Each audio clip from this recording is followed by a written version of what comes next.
Hello fellow gamers, Brent Justice at the FPS Review here, and today I have another video card to show you. This one today is the GIGABYTE GeForce RTX 5060 Ti Gaming OC-16G video card. In this video today, I'm just going to give you an overview, a visual look at the video card so that we can see how it looks and tell you some features about it if you are interested in it. Now, we do have a complete full written review on our website for this video card, and it has all of our benchmarks, all of our graphs, gaming performance, overclock, our analysis, and full conclusion. So make sure to check out that review in the link below in the description. We will also have a link to GIGABYTE's website so that you can click on over and read about the card there as well. So this one today, yes, it is based on the new GeForce RTX 5060 Ti GPU just recently launched from NVIDIA. The MSRP of this particular card is $529.99 from GIGABYTE. That is current pricing, and of course that can change over time, so make sure to check the latest pricing when you're interested in particularly looking at this video card. But let's talk about what we have here. As you can see, it is a very thin video card, actually very well sized for a video card. And this should fit into cases very easily, smaller cases as well. It's not thick.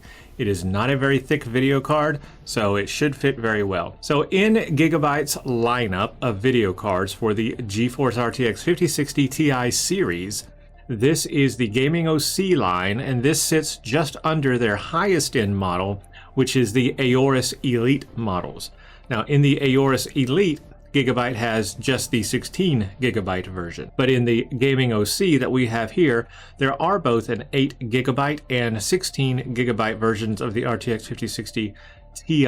Now, this being the Gaming OC, they are both overclocked models, factory overclocked. Now, below that, you will also find the Eagle OC line, the Arrow OC line, and then at the very, very lower end, you will find the WINDFORCE 8 gigabyte model. That's the cheaper or lesser price if you're looking at just cost for a 5060 Ti. However, that one is only 8 gigabytes, so be careful on that one.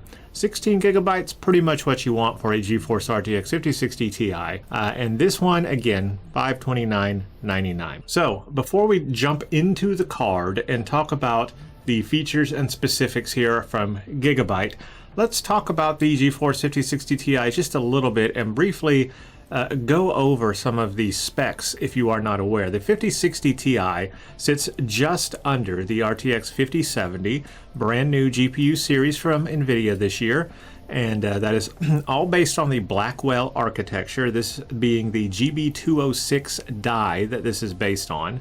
This generation for the 5060 Ti, there are 8 and 16 gigabyte models. Now, the NVIDIA MSRP for the 16 gigabyte model is $429, so this does have a price premium at $529.99. The RTX 5060 Ti has 4,608 CUDA cores and a default GPU boost of 2572 megahertz. Of course, either 8 or 16 gigabytes of GDDR7 on a 128-bit bus, 28 gigabits per second memory, providing 448 gigabytes a second of bandwidth, and the TDP is 180 watts, and all video cards support PCI Express 5.0 by 8, as does this one. So that's the GeForce 5060 Ti in a nutshell. Now, the GIGABYTE here is, as I was saying, a very slim video card, and that's kind of the first thing to notice. It is very slim. There's not a lot of thickness to it, which lends itself well to many different case builds here. So this is an 11-inch video card, 11 inches in length. So that will fit in very well. And then in terms of width, we're at 4.6, and then height is only 1.5 inch. So here on the I/O bracket, you can actually see for yourself, it is only the width of the I/O bracket. So if that doesn't tell you how thin the card is a thin card for what we're typically used to seeing in video cards lately. So this will fit very well. Now in terms of display ports, we have one HDMI and 3 display port on this, and Gigabyte recommends a 650 watt power supply, and you will notice it uses a standard 8-pin PCI Express power cable. Thank goodness, no 12 volt high power on that one. So that's very compatible. And as you can see, the PCB of the video card actually quite small. It ends up right here, this right here, right in the middle of the card, end of the PCB. And that means this entire section, literally from here to here, is nothing but heatsink and fan and shroud and all of that. And so because of that, Gigabyte has given this what it calls its screen cooling on the back side here, which allows the air pass through to go all the way through. And we actually get more than just one fan passing the air through. Normally on these things, you only have room for maybe one of the fans passing the air through. But on this one, because it's so large coming off the PCB, this middle fan, half of it, is actually also blowing air through this. So a little bit more cooling there as well. So that's very interesting when I looked at that there. Now, Gigabyte has given this a very unique theme and color scheme and aesthetic to it. It is not a very, what I would call matte or glossy, you know, plain, smooth kind of texture. Gigabyte has given this what it considers its multi-layered visual approach. And what that does is it gives it a varied surface material finish, and it actually has texture to it. And this is not really something that can come across in this video very well, unfortunately, but perhaps in the pictures on our review, you can look at it a little bit better. But this surface, there's texture to it. As I feel around here with my fingers, this has texture to it. This is not smooth, it is textured here. And then on top of that texture, you've got these speckles inside that are probably not at all showing up on the camera.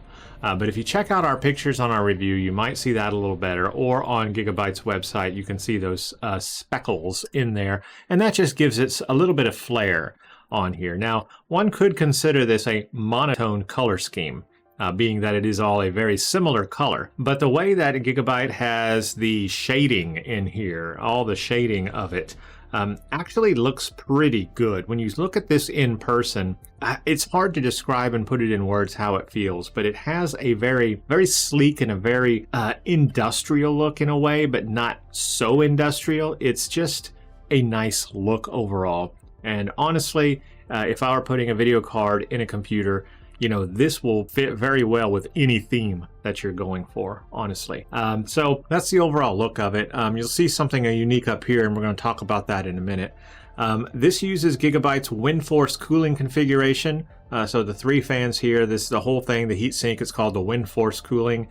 These are Gigabyte's Hawk fans, and these fans are really interesting because they use multiple techniques on these fans that are probably not showing up real well in this video.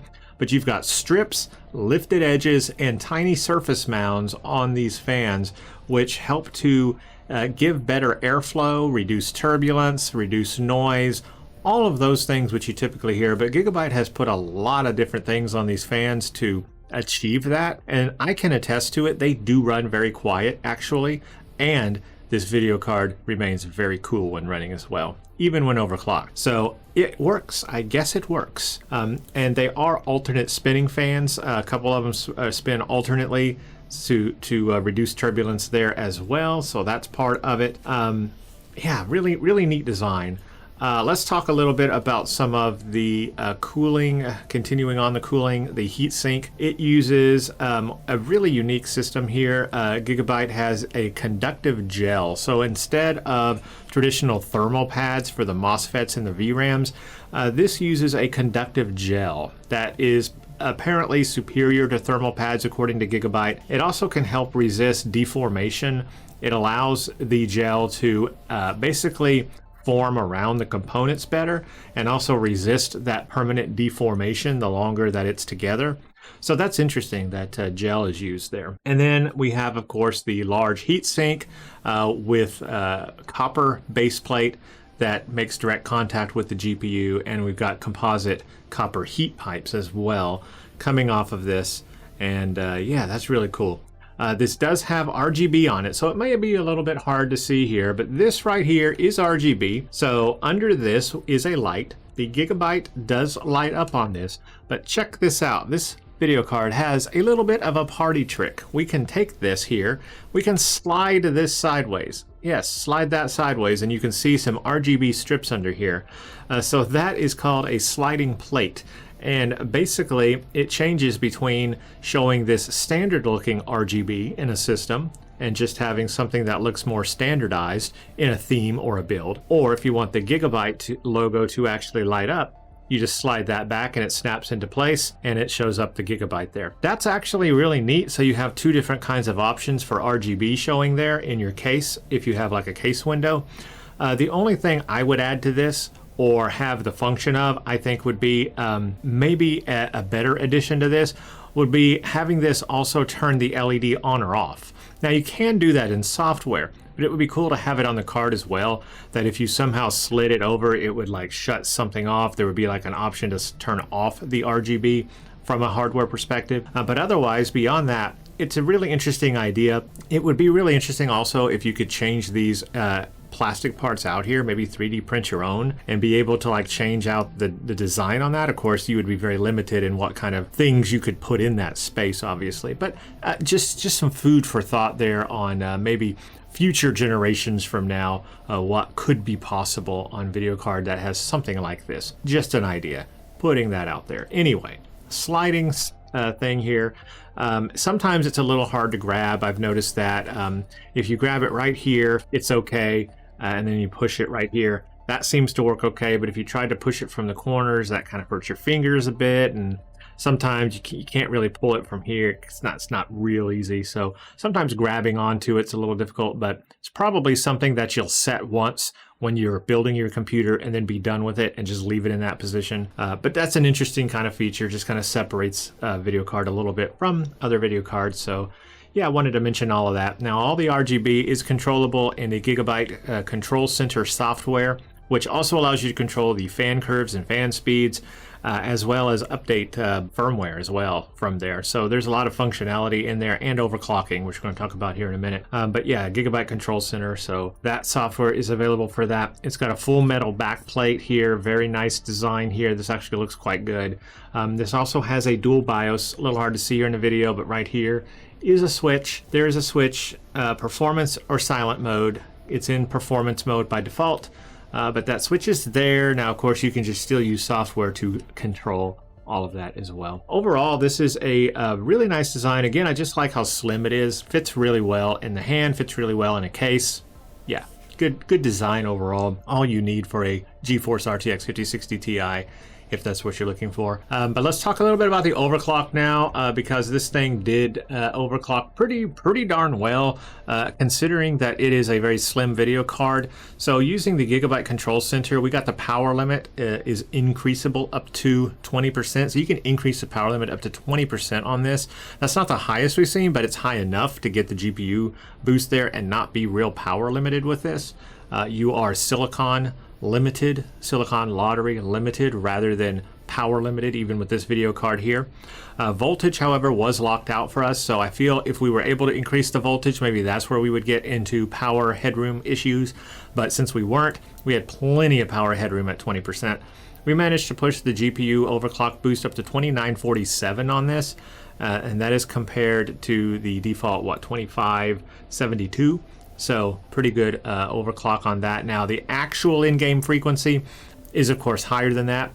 By default, this ran at 2814, so it does run over the 2572, or excuse me, the default overclock that this has, it runs over that. But then of course with the overclock, we got that even higher. So 2814 is what it runs at out of the box, in-game real-world frequency. Then overclocked, we got this all the way up to 3112, 3.1 gigahertz overclock on this. And what's amazing about that is that's with auto fans, no changing of fan speed, and temps were out only at 65 degrees Celsius overclocked. Not overclocked, 62.8. So not a huge increase in temperatures, yet we didn't have to increase the fan speed. The memory temperatures also remain very good, 60 default and 62 overclocked.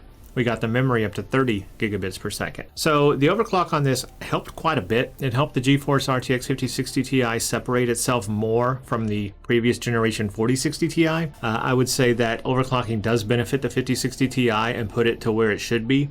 Definitely helps that performance a lot more. In terms of performance now, you can check our review for this, but it varied anywhere between 10 to 30% faster than a GeForce 4060 Ti 8GB, completely dependent on the game.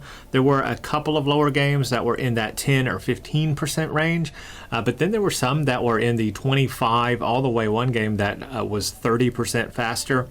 So it really depends on the game and the advantage over the previous generation. You definitely want to check out our review though and see what that is in all the games. We also tested ray tracing and DLSS performance, and of course the overclock as well. You want to see how that affects it.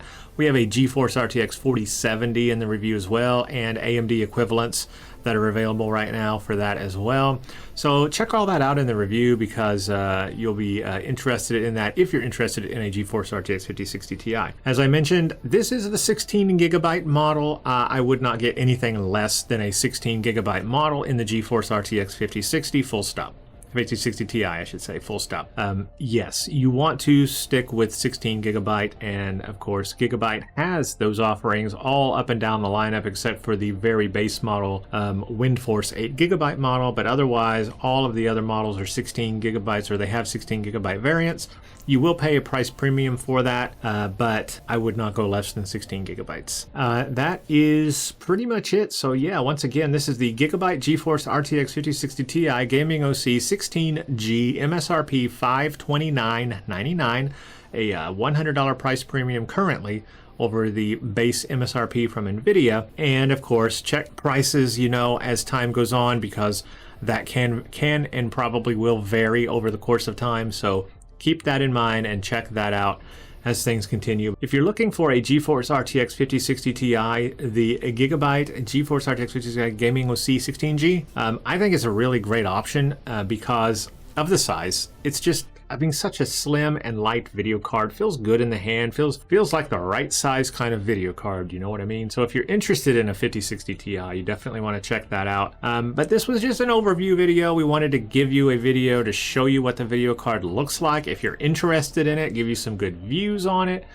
There's the in there, and so you just kind of get a feel for it, and you can read our review again for all of the benchmarks and our full conclusion and what we think about that performance in our review. So make sure to check that out. Links are in the description on that. But that's going to wrap it up here, everyone. I hope that you enjoyed that. So thank you all for watching. I hope you have a very blessed day.